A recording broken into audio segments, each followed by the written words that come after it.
Untuk mengira luas segitiga, kita perlu menggunakan rumus yang dikenali sebagai algoritma Shoeless. Rumus luas segitiga perlu ditulis sebagai 1/2 dan mempunyai tanda modulus.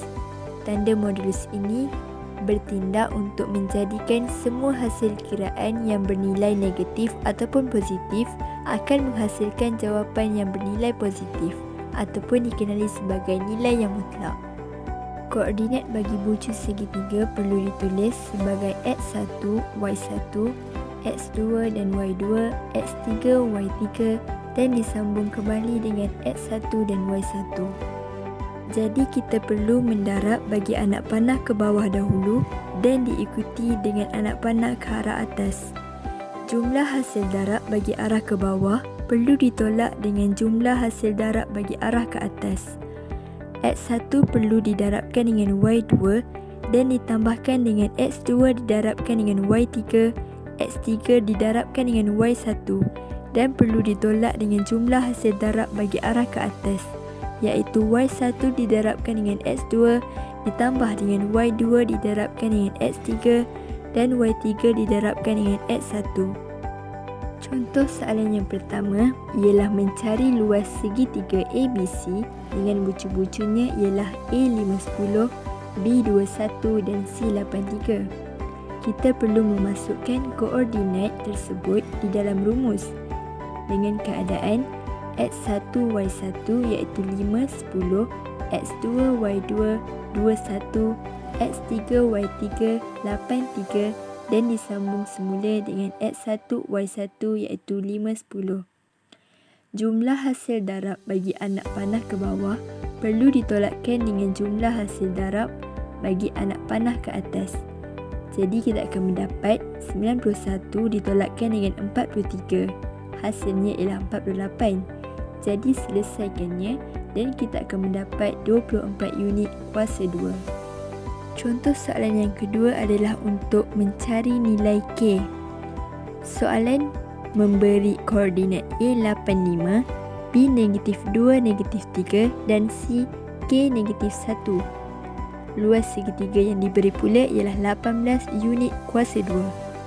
Dengan menggunakan rumus luas segitiga, kita boleh memasukkan luas yang telah diberi iaitu 18 unit kuasa 2 dan masukkan koordinat segitiga ABC dalam kedudukannya. Kita alihkan 1/2 ke arah kiri dan kita akan mendapat 18 didarabkan dengan 2 sebagai 36. Kemudian, kita perlu selesaikan jumlah hasil darab bagi arah ke bawah ditolak dengan jumlah hasil darab bagi arah ke atas. Dan kita akan mendapat 8K ditolakkan dengan 4. Modulus akan menghasilkan dua jawapan, sama ada negatif atau positif. Jadi, kita akan selesaikan dua persamaan di sini, iaitu persamaan yang pertama, 8K tolak 4 bersamaan dengan 36 dan persamaan yang kedua, 8K tolak 4 bersamaan negatif 36. Persamaan yang pertama, kita akan mendapat K sama dengan 5 dan persamaan yang kedua, kita akan mendapat K sama dengan negatif 4. Bagi luas sisi 4, rumus yang perlu ditulis ialah 1/2 dengan tanda modulus dan koordinat luas sisi 4 perlu ditulis mengikut tertib, iaitu melawan arah jam. Seperti contohnya X1 Y1, X2 Y2, X3 Y3, X4 Y4 dan ditulis kembali dengan X1 Y1. Kemudian, jumlah hasil darab bagi arah ke bawah perlu ditolak dengan jumlah hasil darab bagi arah ke atas. Contoh soalan yang pertama bagi mencari luas sisi 4 PQRS dengan bucu-bucunya P17, Q -56, R -2 -4 dan S 2 -3. Koordinat sisi 4 PQRS perlu dimasukkan ke dalam rumus untuk mencari luas sisi 4, iaitu 1/2 tanda modulus dan koordinat perlu disusun mengikut tertib. Seterusnya, kita perlu menyelesaikan jumlah hasil darab bagi arah ke bawah ditolak dengan jumlah hasil darab bagi arah ke atas dan kita akan mendapat 104. Kemudian selesaikannya dan kita akan mendapat 52 unit kuasa 2. Contoh soalan yang kedua pula ialah mencari nilai K dengan luas sisi 4 ABCD iaitu 30 unit kuasa 2 dan bucu-bucu sebuah sisi 4 ABCD yang disusun mengikut tertib iaitu A K6, B -21, C 45 dan D 28. Dengan menggunakan rumus luas sisi 4, kita boleh masukkan luas yang telah diberi iaitu 30 unit kuasa 2 dan masukkan koordinat sisi 4 ABCD mengikut tertib. Kita alihkan 1/2 ke arah kiri dan kita akan mendapat 30 didarabkan dengan 2 bersamaan dengan 60. Seterusnya, kita selesaikan jumlah hasil darab ke arah bawah ditolak dengan jumlah hasil darab bagi arah ke atas. Dan kita akan mendapat -7K ditambahkan dengan 32. Seperti yang kita ketahui, modulus akan menghasilkan dua jawapan, iaitu positif dan negatif. Persamaan yang pertama ialah -7K ditambahkan dengan 32 bersamaan dengan 60. Persamaan yang kedua, -7K ditambah 32 bersamaan dengan -60. Persamaan yang pertama, kita selesaikan dan kita akan mendapat K bersamaan dengan -4.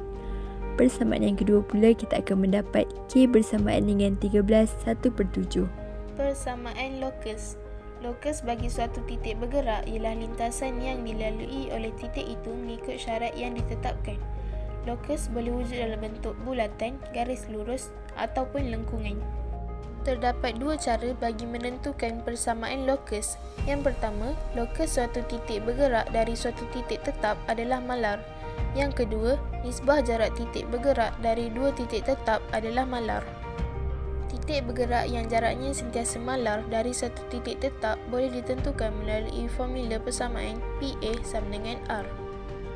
Kemudian, dia akan jadi punca kuasa X tolak X1 kuasa 2 tambah Y tolak Y1 kuasa 2 sama dengan R. Kemudian, X tolak X1 kuasa 2 tambah Y tolak Y1 kuasa 2 sama dengan R kuasa 2 dengan keadaan R lebih besar daripada kosong. Sekarang kita akan tengok contoh yang pertama.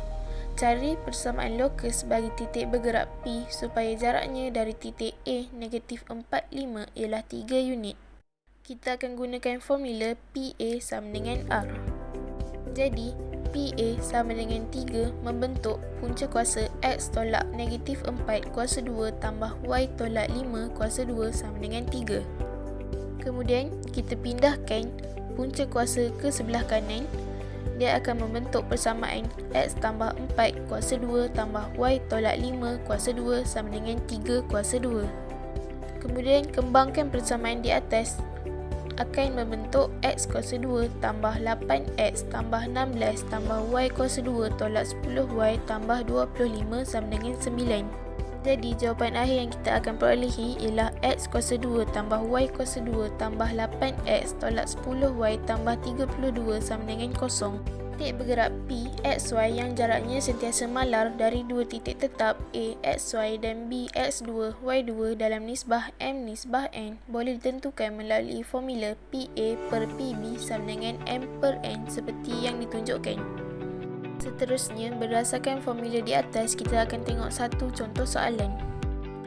Titik P bergerak dengan jaraknya dari titik S 1, 2 dan T 4, -1 dalam nisbah 2, nisbah 1. Cari persamaan lokus bagi titik bergerak P. Cara penyelesaiannya ialah PS nisbah PT adalah sama dengan 2 nisbah 1. Kemudian, PS per PT sama dengan 2 per 1. Dia akan jadi punca kuasa X tolak 1 kuasa 2 tambah Y tolak 2 kuasa 2 per dengan punca kuasa X tolak 4 kuasa 2 tambah Y tambah 1 kuasa 2 sama dengan 2 per 1. Kemudian, punca kuasa dipindahkan, dia akan membentuk persamaan X tolak 1 kuasa 2 tambah Y tolak 2 kuasa 2 dijumpa dengan X tolak 4 kuasa 2 tambah Y tambah 1 kuasa 2 sama dengan 4/1. Persamaan di atas akan dikembangkan dan membentuk X kuasa 2 tolak 2X tambah 1 tambah Y kuasa 2 tolak 4Y tambah 4 sama dengan 4 dalam kurungan X kuasa 2 tolak 8X tambah 16 tambah Y kuasa 2 tambah 2Y tambah 1. Kemudian dia akan jadi X kuasa 2 tambah Y2 tolak 2X tolak 4Y tambah 5 sama dengan 4X kuasa 2 tambah 4Y kuasa 2 tolak 32 tambah 8Y tambah 68. Kemudian kita akan mudahkan membentuk 3X kuasa 2 tambah 3Y kuasa 2 tolak 30 tambah 12Y tambah 63 sama dengan 0. Dan jawapan akhir yang akan kita dapat ialah X kuasa 2 tambah Y kuasa 2 tolak 10X tambah 4Y tambah 21 sama dengan 0.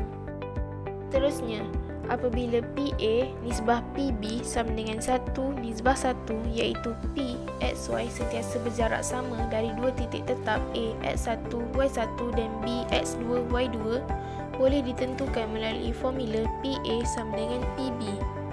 Berdasarkan formula tadi, kita akan tengok contoh soalan 1.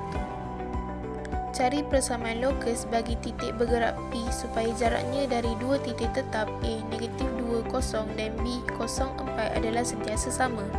Jadi formula dia adalah PA sama dengan PB. Kemudian dia akan jadi punca kuasa X tambah 2 kuasa 2 tambah Y tolak 0 kuasa 2 sama dengan punca kuasa X tolak 0 kuasa 2 tambah Y tolak 4 kuasa 2.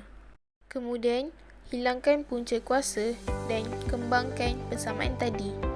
Dia akan jadi X kuasa 2 tambah 4X tambah 4 tambah Y kuasa 2 sama dengan X kuasa 2 tambah Y kuasa 2 tambah 8Y tambah 16.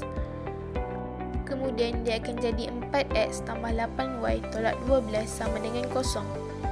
Dan kita akan mudahkan dia dengan bahagi 4. Maka persamaan yang terakhir ialah X tambah 2Y tolak 3 sama dengan 0.